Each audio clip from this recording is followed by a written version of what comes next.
In the mist-wrapped outskirts of Coventry, where the air hangs thick with the scent of damp stone and forgotten prayers, stands a convent whose stones remember more than they should. Built in the 17th century and once devoted solely to cloistered silence, the convent's purpose had changed after the turn of the century. With the rise of modern medicine and its confusion over the minds of women, part of the holy refuge was quietly repurposed into a sanatorium for those deemed emotionally delicate. The women sent there came from all walks of society. Daughters of lords, seamstresses, schoolteachers, each arrived with different ailments, but all were given the same cure: silence, prayer, and isolation. But there were rules the doctors didn't make and the church no longer acknowledged. Each new patient, upon arrival, spent her first night in a particular chamber. It had no windows, no icons, no comfort, just a low, damp ceiling, stone walls the color of soot, and a single dark tile set into the center of the floor, darker than the rest, as though it drank light. No one spoke of its origin. When asked, the Mother Superior would only say, "It is a test of endurance, a tradition of our house." But the older nuns whispered differently, in corners, in chapel shadows, or when the wind howled through the cloisters. They said that in 1731, under orders directly from Rome, the tile had been sealed over something, or someone, a novitiate. A girl who'd broken her silence during Lent, who had spoken in voices not her own, who was said to change when the fog rolled thick across the moors. She wasn't buried in the churchyard. She wasn't buried at all. They said she had been locked in, beneath that stone, alone, or not entirely. And since then, no snow ever settled on the roof of that cell. No crucifix would stay nailed to its wall, and the women who slept there always woke changed, if they woke at all. She arrived at the Coventry convent one rain-slicked morning, bringing with her a modest suitcase, a nursing certificate, and a conviction that science, not superstition, would mend troubled minds.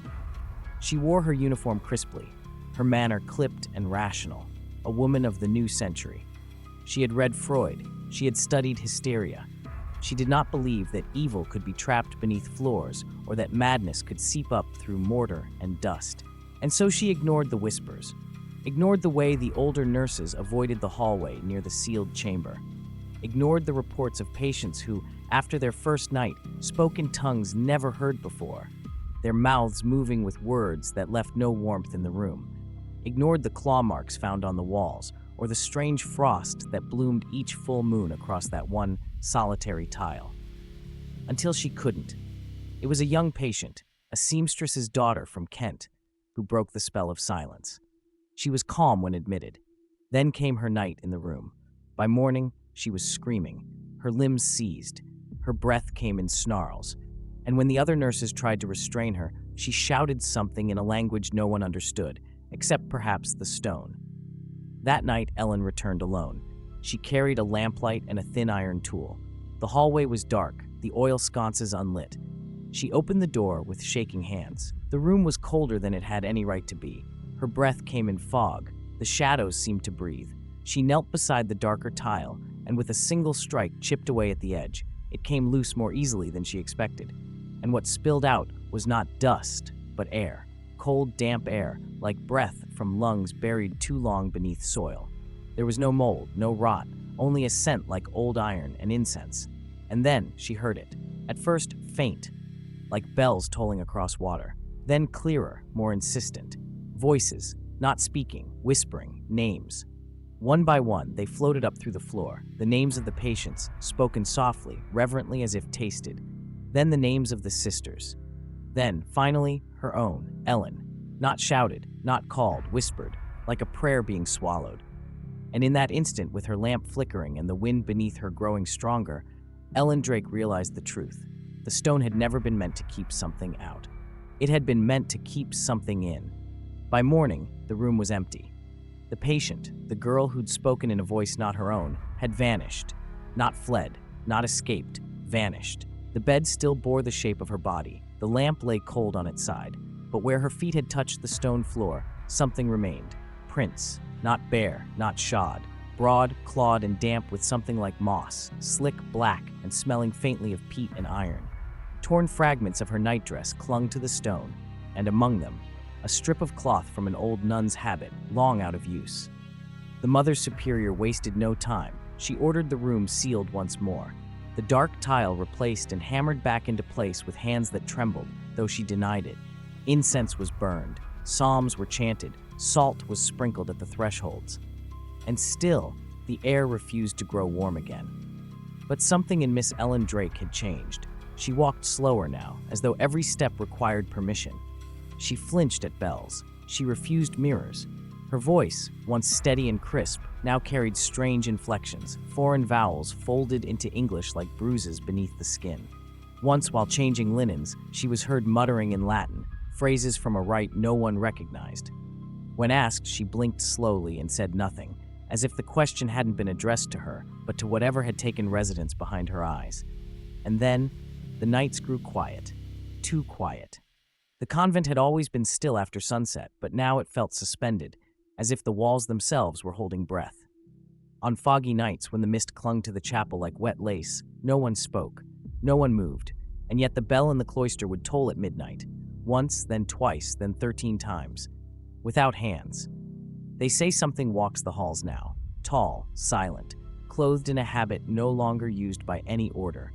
Her veil hangs heavy as if soaked, and her eyes are too dark to reflect light. Her fingers end not in nails, but in narrow claws that click softly against stone. Some have seen her shadow stretch across doorways where no one stands. Others have heard her speak, in a voice they almost remember.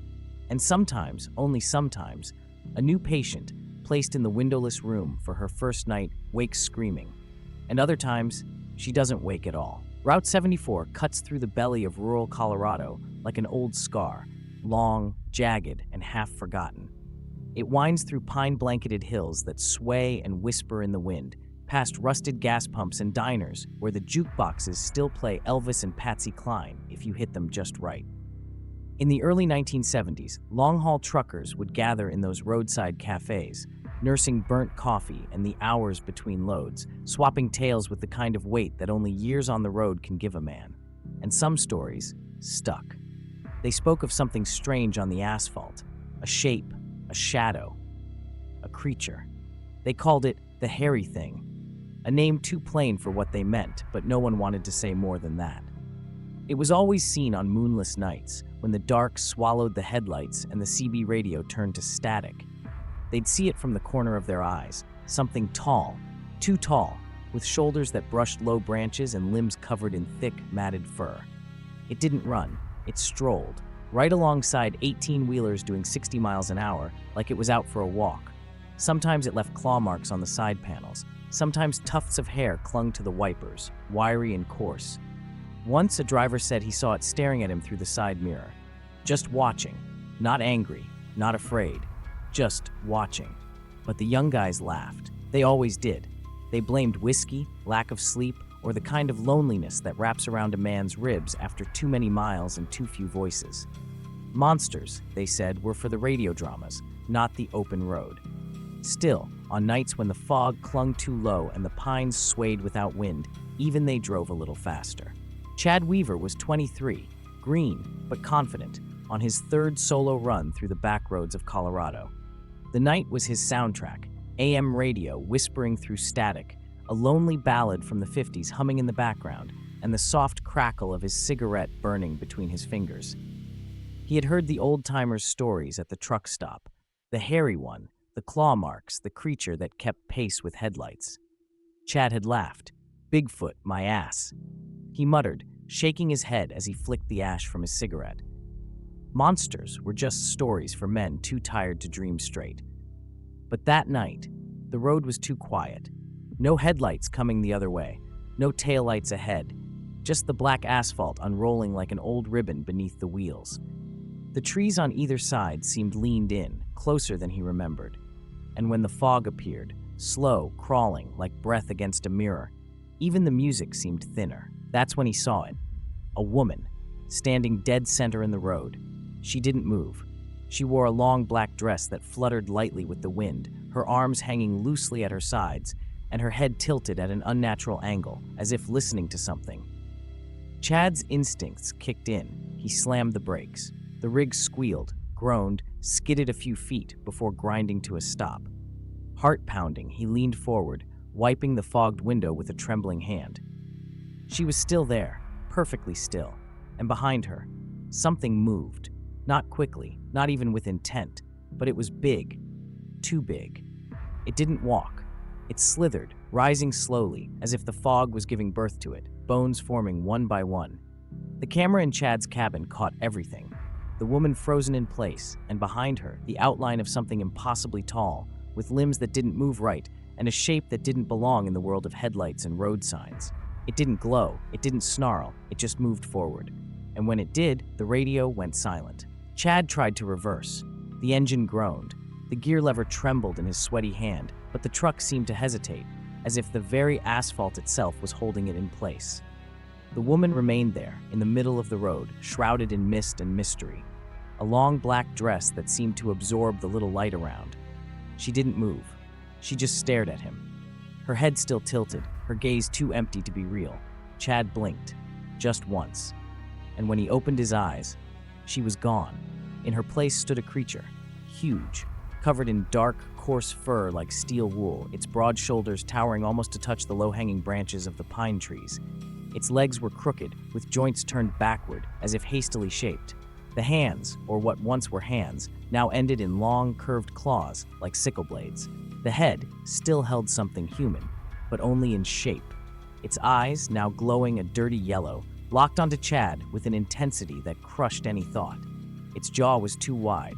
The skin, torn between the fur, pulsed as if it breathed beneath. The werewolf took one step, just one, and that was enough for the truck to honk, a low, desperate sound, as if the machine itself was afraid. The radio crackled one last time and fell silent.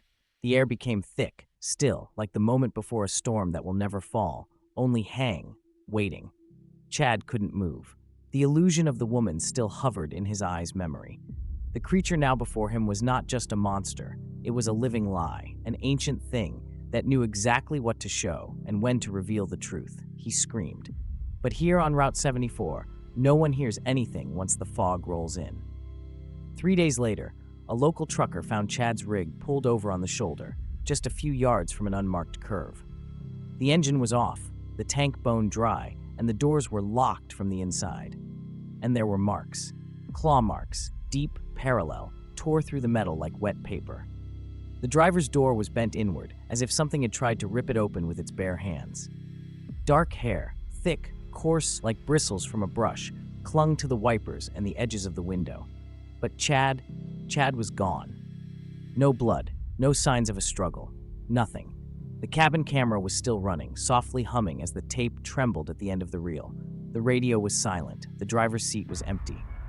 And ever since, every time the moon vanishes from the sky, no one wants to drive Route 74.